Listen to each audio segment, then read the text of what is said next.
બાંગ્લાદેશથી કામની લાલચ આપીને દેહ વેપારમાં જોકવાના આંતરરાજ્ય રેકેટનો ભરૂચ પોલીસે કર્યો પર્દાફાશ. બાંગ્લાદેશી મુખ્ય એજન્ટ સાથે 4 દલાલોની ધરપકડ. 12 બાંગ્લાદેશી સહિત 14 યુવતીઓને રેસ્ક્યુ કરાઈ. બાંગ્લાદેશથી આજ દિન સુધી 60 મહિલાઓને લાવી ગુજરાત સહિત ગોવા, મહારાષ્ટ્ર અને રાજસ્થાન મોકલાઈ. ભરૂચ અને અંકલેશ્વરમાં આ મહિલાઓને સ્પા અને ગેસ્ટ હાઉસમાં સેક્સ વર્કર તરીકે ધકેલાતી હતી. ભરૂચ એલસીબી અને એસઓજીનું જંબુસર બાયપાસ રોડ પર અલ ફારૂક પાર્ક સોસાયટીમાં દરોડો પાડી જોઈન્ટ ઓપરેશન. બાંગ્લાદેશી મુખ્ય એજન્ટ ફારૂક શેખની પૂછપરછમાં હજી ચોંકાવનારા ખુલાસા થઈ શકે છે.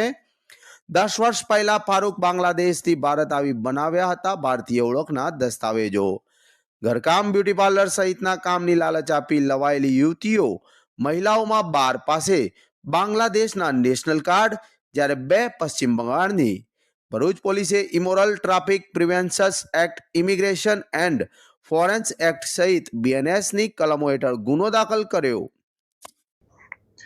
ભારત દેશની આંતરિક સુરક્ષાને ખતરારૂપ તેવા ઇલીગલ રીતે ભારતમાં ઘૂસેલા બાંગ્લાદેશીઓને પકડવા માટે ગુજરાત સરકારના સીએમ સર અને ડેપ્યુટી સીએમ સર દ્વારા પોલીસને સખતપણે સૂચના આપવામાં આવેલી હતી. જેના ભાગરૂપે ગુજરાત રાજ્યના ડીજીપી સર અને બોર્ડર રેન્જના આઈજીપી સાહેબ દ્વારા માર્ગદર્શનને અનુસરીને ભરૂચ પોલીસને ખૂબ મોટી સફળતા મળેલી છે કે જેની અંદર બાંગ્લાદેશમાંથી ઇલીગલી ઘૂસેલા એજન્ટો અને તેમના મારફતે ઇલીગલે મહિલાઓને ફોસલાવીને દેહ વેપારમાં ધંધો કરવા માટે અલગ અલગ જગ્યાએથી મહિલાઓને અને દીકરીઓને બોલાવીને તેમની પાસે દેહ વેપારનું કામ કરતી એક મુખ્ય ટોળકીનો પર્દાફાશ એલસીબી ભરૂચ અને એસઓજી પોલીસ દ્વારા કરવામાં આવેલો છે. બનાવની વિગત એ રીતે છે કે આજથી 10 વર્ષ પૂર્વે ફારૂક શેખ નામનો વ્યક્તિ કે જે બાંગ્લાદેશમાં બોર્ડર નજીક જ રહે છે, તેણે ઇલીગલ રીતે પશ્ચિમ બંગાળમાંથી જન્મનો દાખલો મેળવે છે અને ત્યારબાદ ગુજરાત આવીને વસવાટ કરે છે. અને ત્યારબાદ જે છે એવી મહિલાઓ કે જે લોકોને પૈસાની જરૂર હોય તેમને નોકરીની લાલચ દેખાડીને બ્યુટી પાર્લરમાં કે મેડ તરીકેનું કામ કરવા માટેની લાલચ આપીને ખૂબ સારી નોકરી મળશે તેવી લાલચ આપીને અલગ અલગ જગ્યાએથી આવી મહિલાઓને ગુજરાત ખાતે બોર્ડર ક્રોસ કરાવીને લઈ આવવામાં આવે છે. પોલીસે અત્યાર સુધીમાં આવી રેડ કરીને 14 જેટલી મહિલાઓને રેસ્ક્યુ કરવામાં આવેલી છે. આ તમામ મહિલાઓમાંથી 12 મહિલાઓ બાંગ્લાદેશની છે અને 2 મહિલા જે છે એ પશ્ચિમ બંગાળની છે. આ તમામને રેસ્ક્યુ કરવામાં આવેલા છે અને તેમને પોલીસ દ્વારા જે છે એ સેન્ટરમાં રાખવામાં આવેલા છે.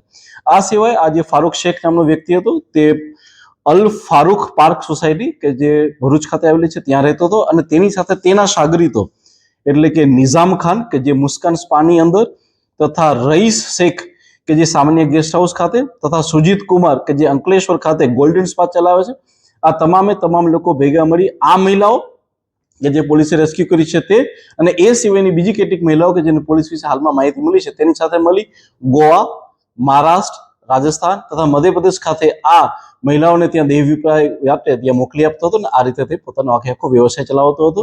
આ તમામ મહિલાઓ પાસેથી બાંગ્લાદેશના નેશનલ આઈડી કાર્ડ પણ જપ્ત કરવામાં આવેલા છે.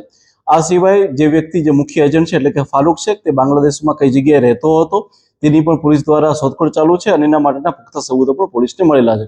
આ તમામ લોકોની વિરુદ્ધ the immoral traffic prevention act 1956, the immigration and foreign act 2025 તથા ભારતીય ન્યાય સંહિતા 2023 ની કલમો અનુસાર ગુનો દાખલ કરવામાં આવેલો છે અને હાલમાં આ ચારે જે એજન્ટ છે તેની ધરપકડ કરી અને પોલીસ દ્વારા આગળની કાર્યવાહી ચાલુ કરવામાં આવી છે. સર, જે રીતે આખું નેટવર્ક સામે આવ્યું છે કે માત્ર ભરૂચ નહીં પરંતુ ગોવા, રાજસ્થાન, મહારાષ્ટ્ર સુધી આ લોકોના એ ચાલ્યું, તો કઈ રીતે આખું નેટવર્ક ચલાવવાનું હતું અને છોકરીઓને સપ્લાય કેવી રીતે? હાલમાં જે 4 એજન્ટોને પકડવામાં આવેલા છે તેના દ્વારા પોલીસના જે ઇન્વેસ્ટિગેશનની અંદર ધ્યાનમાં આવ્યું છે કે એ સિવાયના બી ઘણા બીજા સબ એજન્ટો હોય છે કે જે આ ગોવા, મહારાષ્ટ્ર જગ્યાએ બેસતા હોય છે અને તેમના દ્વારા જ્યારે ટેલિફોનિક વાતચીત થાય છે ત્યારે તે લોકો દ્વારા ફોટાની આપ-લે કરી અને મહિલાઓને ત્યાં આ વર્ક કરવા માટે મોકલી આપવામાં આવે છે. આ મહિલાઓનું અનેક રીતે શોષણ થતું હોય કે તેમને ગોતી રાખવામાં આવતું એવા પણ મામલાઓ? જી બિલકુલ. હાલમાં જે અમે 4 છોકરીઓની જગ્યાએ રેસ્ક્યુ કરી એ ફારૂક શેખના ઘરેથી રેસ્ક્યુ કરવામાં આવી છે, ત્યાં એ મહિલાઓને રાખવામાં આવેલી હતી. એ સિવાય જે સ્પા સેન્ટરો અને જે ગેસ્ટ હાઉસ છે તેમાં પણ આ મહિલાઓને રાખવામાં આવેલી હતી અને હાલમાં તેમને આપણી મહિલાની સી ટીમ દ્વારા કાઉન્સેલિંગ કરી તેમની પાસેથી અન્ય માહિતી પણ એકત્રિત કરવામાં આવી રહી છે. સર, તાજેતરમાં જ ભરૂચમાંથી બાંગ્લાદેશી ઘૂસણખોરોનું એક નેટવર્ક ઝડપાયું હતું, ત્યારબાદ બાંગ્લાદેશી મહિલાઓને લાવીને આ પ્રકારનો મામલો સામે આવ્યો છે. શું લાગે છે કે ભરૂચમાં બાંગ્લાદેશીઓની ખૂબ મોટી વસ્તી આવીને રાખવામાં આવી હોય કે આ બાંગ્લાદેશી ઘૂસણખોરોની મોટી સંખ્યાઓ આપણે અંદાજ લાગી? અમારી Bharuch LCB police, SOG police તથા તમામ પોલીસ સ્ટેશનની ટીમ આ દિશામાં કાર્યરત છે કે ભારત દેશની આંતરિક સુરક્ષાને કોઈ પણ ભોગે સહન કરાવી લેવામાં નહીં આવે. આવા કોઈ પણ બાંગ્લાદેશી હશે તેના જડમૂળ સુધી જઈ અને તે લોકોની ધરપકડ કરવામાં આવશે અને ત્યારબાદ તેમને ડિપોર્ટ કરવામાં આવશે અને કાયદેસરની કાર્યવાહી કરવામાં આવશે.